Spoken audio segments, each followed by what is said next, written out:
দুই ছেলের সামনে হত্যা করা হলো মা বাবাকে, গুরুতর আহত দুই ছেলেও। গ্রেপ্তার হত্যাকারী অজান্ত দাস।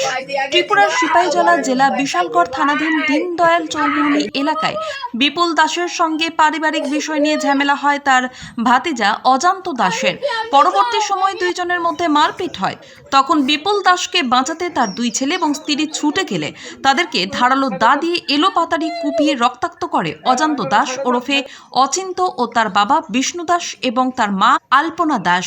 পরবর্তী সময়ে রক্তাক্ত অবস্থায় বিপুল দাস সহ তাদের দুই ছেলেকে অগ্নি নির্বাপক দপ্তরের কর্মীরা বিশালগড় মহকুমা হাসপাতালে নিয়ে আসলে চিকিৎসক রিয়াল মজুমদার বিপুল দাসকে মৃত বলে ঘোষণা করেন।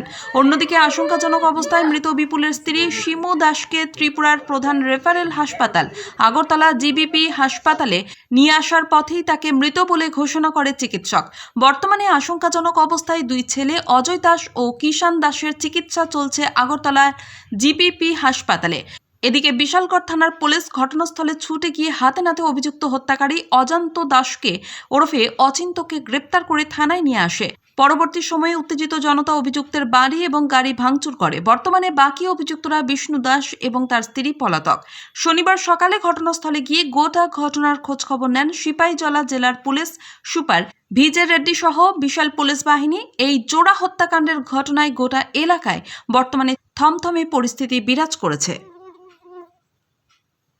ত্রিপুরা থেকে বিক্রম কর্মকারের report, crime press Bengal news.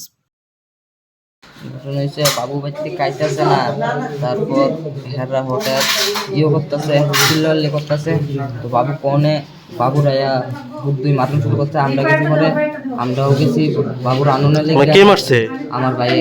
কেমন ভাই? যেটা তো ভাই। কি নাম? নাম অজন্ত দাস। আচ্ছা।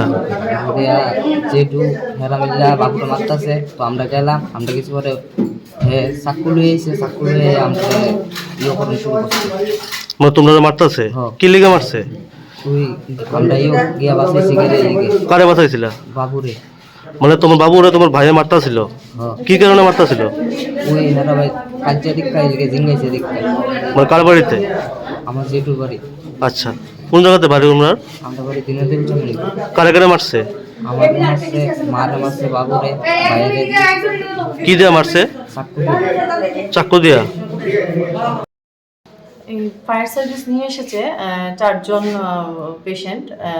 এদের নাম হলো শিমু দাস, জয় দাস, কিষান দাস, বিপ্লব দাস মনে না, বিপ্লব দাস ব্রড ডেড কন্ডিশনে এসছে। আর যে শিমু দাস, ওনার কন্ডিশনও বেশি একটা ভালো না। ওনার নেকের মধ্যে ইনসাইজড কাট ইঞ্জুরি আছে, পায়ের মধ্যেও কাট ইঞ্জুরি আছে, শার্প ইনস্ট্রুমেন্টের সাসপেক্টেড কাট ইঞ্জুরি। তো ওই পেশেন্টও বেশি কন্ডিশনটা স্থিতিশীল নয়। আর যে বাকি দুইজন আছে ওদেরও অনেক ইঞ্জুরিজ পাওয়া গেছে শরীরে, কাট ইঞ্জুরি অনেক জায়গাতেই আছে, চেস্টে লেগে অনেক জায়গাতেই কাট ইঞ্জুরি পাওয়া গেছে। তো এদের 3 জনকেই ইনিশিয়াল ড্রেসিং অ্যান্ড ম্যানেজমেন্ট করার পর এজিএমসিতে ট্রমা সেন্টারে রেফার করা। কোন জায়গা থেকে আনা হয়েছে? এদেরকে আনা হয়েছে উত্তম ভক্ত চৌমুহনীর সাইডে। কি হয়েছিল ঘটনাটা? কি হয়েছিল মনে হয় অ্যালিজ হিস্ট্রি অফ ফিজিক্যাল অ্যাসল্ট টাইপের কিছু হবে।